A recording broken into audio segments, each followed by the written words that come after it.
Morning guys, ganito ako gumawa ng mahalbia, yung milk na sweet. Ito, 4 na baso itong fresh milk na pakuluan ko lang. Ito kasi gamit ko na sukatan, itong baso na to. Nilagyan ko siya ng half glass na asukal. Pag kumulo na siya, ilagay na natin ang ating corn flour. Corn flour ang gamit ko.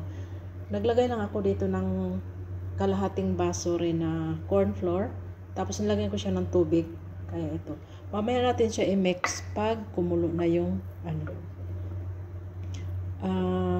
pag kumulo na yung milk. Ganito lang kasimple. Ayan, kumulo na. Hinaan lang natin ng apoy para ilagay na natin yung cornstarch. Sa paglagay naman, dahan-dahan lang natin siyang ilagay tapos sabay halo. Para hindi siya magbuo-buo.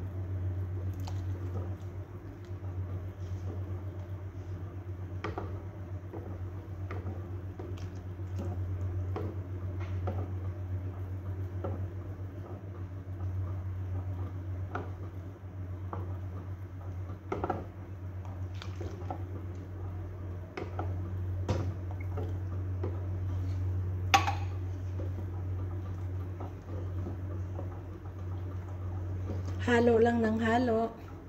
Pagkatapos pakuluan natin ng mga 3 minutes, tapos na. Lagyan ko rin pala to siya ng rose water at saka blossom.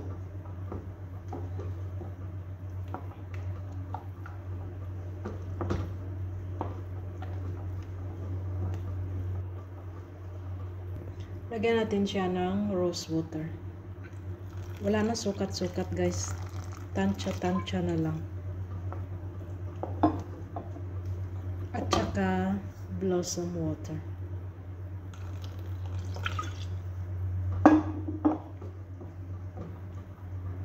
Ayan, done na. Ilagay na natin sa ating lagayan.